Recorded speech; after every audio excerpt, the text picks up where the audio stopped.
Alright guys, welcome back. Today is a car day, and today we're going to be putting an upgrade on the rear suspension. Now, I already have a video where I replaced the stock shocks with high back units.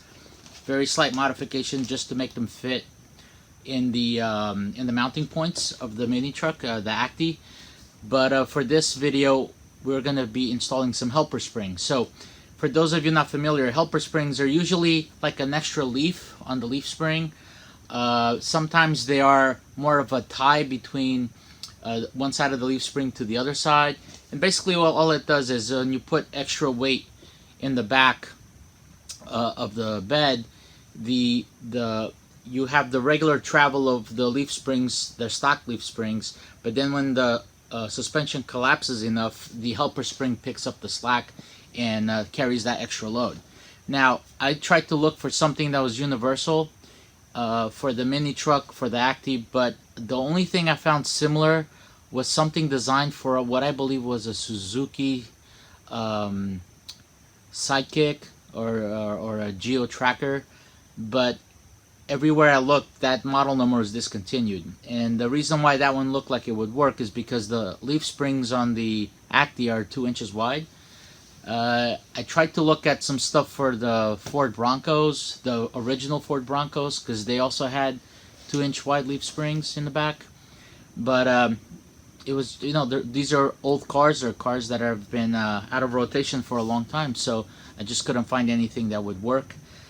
Even though on their catalog they still have the part, it's not available anymore. So what I decided to get is Sumo Springs. So Sumo Springs are they basically work like an extra heavy-duty bump stop. So let me show you what that looks like. Okay, so I ordered my kit from Summit Racing. I've actually been successful at getting a lot of parts from them for the suspension on the mini truck. I got the heavy-duty front springs, I got the rear high back shocks, and now these. You could also buy them directly from Sumo Springs, but there's no cost difference. So since I have an account with Summit, I just used Summit. So let me show you what you get. So these springs are model specific. Obviously they don't make anything for the Acty, but they do make a kit for trailers, for pull behind trailers. And there's two kits. There's one for trailers that have the spring over the axle, which is what we need, and then there's a kit for the trailers that have the axle over the spring. So this should be a pretty universal setup. We just have to make sure that it will work with the Acty, because everything in the Acty is small, like 50% smaller. So we just gotta hope that this will work. So what it consists of is basically a polymer molded bump stop, really. And there's 3 colors. There's blue, yellow, and black. And the color is relative to the density of the foam.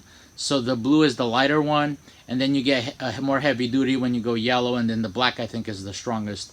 I think this is rated for 1,000 to 1,500 pounds, which is already overkill for the Acty. But it's the idea is that this will compress, will hit the frame, has the suspension compresses and act like a bump stop. It also has these half-inch spacers, so if you want this to pick up sooner than later. And it comes with all the mounting hardware. So we're gonna see. The first thing is gonna be to take the put the pickup in the air and take the rear wheels off and take a look at what we're working with as far as the factory suspension goes, because there is a factory bump stop in there. So let's get to it.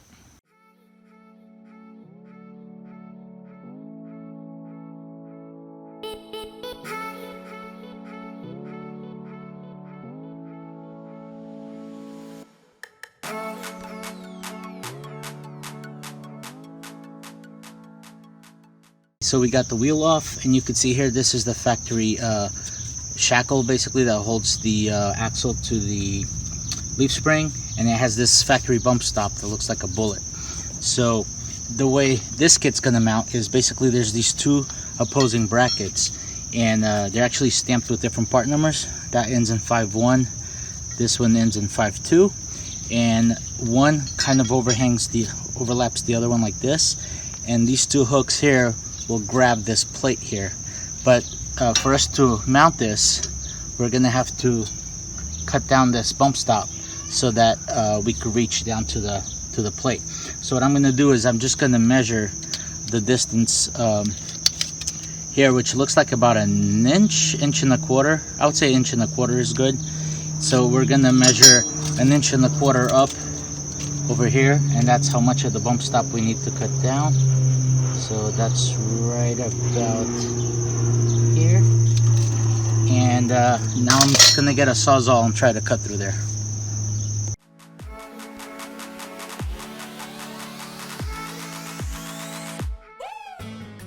Alright guys, so upon further inspection, I realized that that square hole there is for the carriage bolt, and the bump stop will interfere with the carriage bolt going through. So I'm actually going to have to see if I can remove this plate, because I don't have access to get with the Sawzall to cut it flush, because I could damage the studs here or the nuts. I could also damage the this brake dust cover. So what I'm going to do is I'm going to try to remove that plate.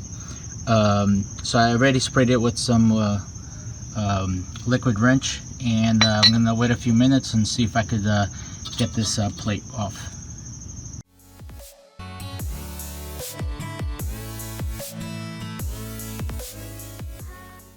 Okay, so we have a couple of issues. So I got the bracket off, so I'm gonna cut this off with the Sawzall. Now that I don't have the studs popping through, it should be easy. Just put it on the vise and cut it through.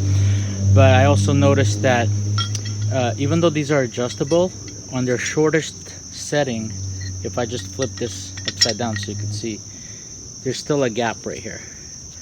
Maybe I would say that's about a 1/4 inch, which means that when I bolt this up, this is going to be sloppy.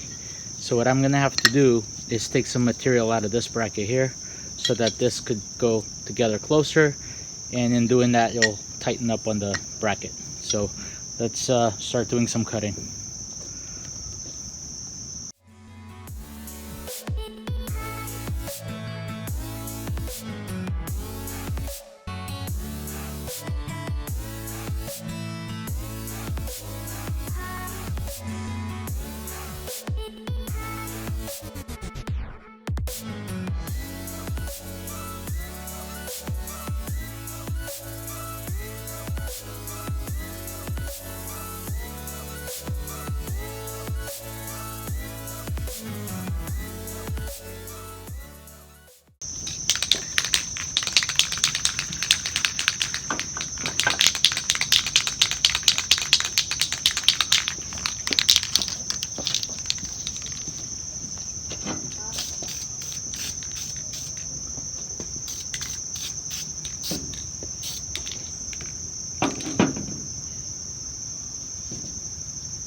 Alright guys, so I got this grinded up. I was using a Sawzall with a metal blade, and you work your way through it faster if you use a wood blade. So I switched the blade. The metal blade actually snapped in half because it just wasn't cutting through, it was just getting overheated. And then I hit it with some chassis paint. I did the same thing for the bracket. Now you might notice that the oval cut now is a slot, so you might be worried that this might allow the bolt to slide through, but remember, this is trapped. It's the inside one, so there's really nowhere for it to go. So we're gonna bolt this back on and then try to get the Sumo Springs mounted.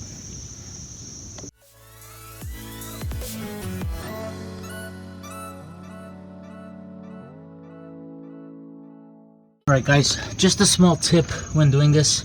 Because I have the rear lifted with the jack on the rear axle, what happens is, because this rear axle kind of kicks to the back, when you unbolt these, or when you bolt them back on I should say, you want to bolt these front ones first, because what happens is the perch has a tendency to like tilt this way just because the pressure is back there on the axle from the jack. So what you want to do is you want to see if you could get another jack like this one and kind of lift the suspension up by the front section here, so that these bolts could get tightened first. So you can see I raised it just a little bit, just put a little bit of pressure on there. Now I'm going to torque these and then torque those. So if you do these first, what happens is you're going to end up with a gap here and you think it's bolted all the way and it's not. So just a little tip.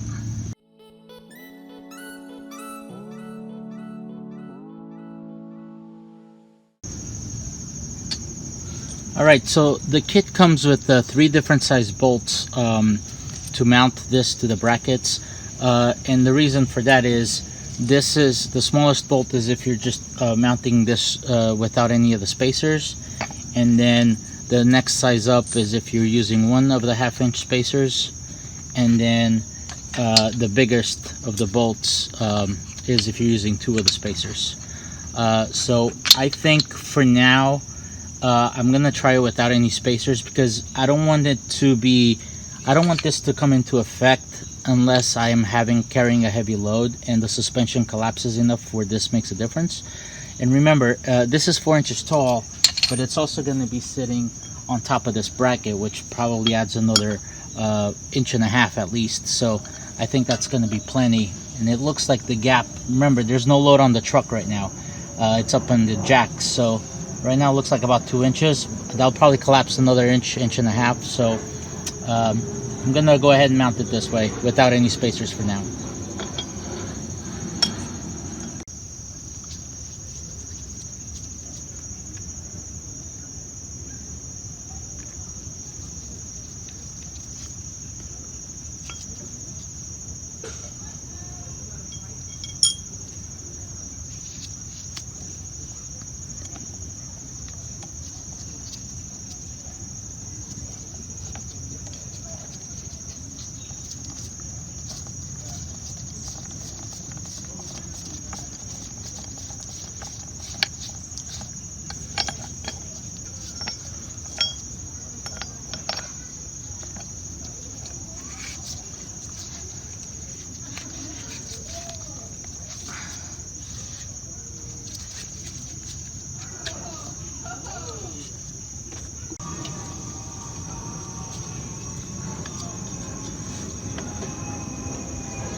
Alright guys, I saved you from the pain of having to watch me do the other side, but it's all bolted up. Again, I didn't use any of the spacers. Looks like I got 2 inches of a gap here, but again, there's no load. Couple of things. This bolt, you're supposed to mount it facing in.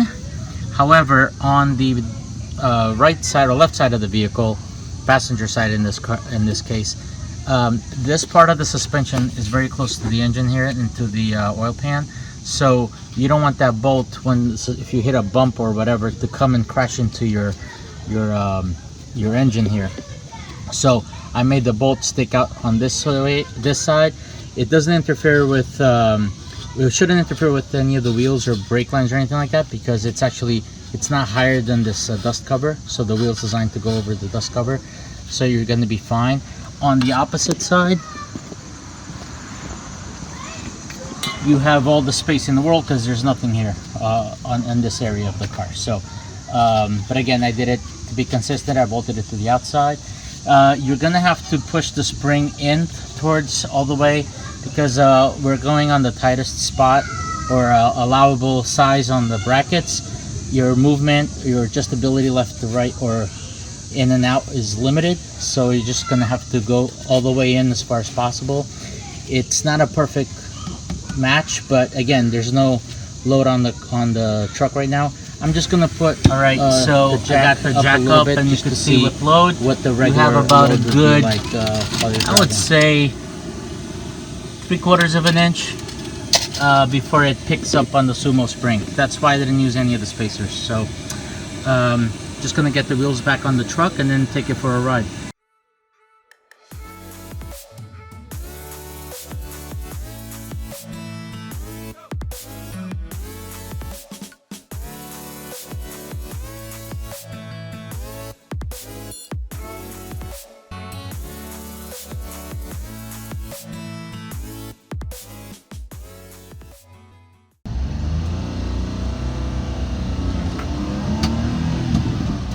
Alright guys, so I can't tell the difference from the suspension the way it was before to the way it is now. Sorry the video's so bouncy. I don't have a good bracket for the camera, but again, the way these Sumo Springs are supposed to work, it's only when you have a heavy load in the bed, which I don't right now. So the ride is unchanged, which is a good thing in my book. And I'm really not going to know how this performs until I carry another load on it. So, you know, I don't know when that will be, but I'll give you guys a little report back on how they perform and how they ride under load, because I'm wondering how elastic or soft that damper is going to be under full load. I could tell you that the rubber bump stops that I cut off were super hard rubber, and this is definitely a softer materials, but it's designed to give, but also I think it's supposed to give like 2 inches of compression, and after that it could carry about 1,000 to 1,500 pounds. So guys, thank you for watching the video. Really appreciate the support. Thanks to all of you that have subscribed, and again, I hope to keep making these videos. They're fun for me. The weather hasn't been cooperating. This is one of the wettest summers I can remember, and the hottest. It's like living in the devil's armpit. I'm telling you, it's absolutely disgusting. But I'll try to keep making these more frequently, and hope you guys enjoyed. Thanks again.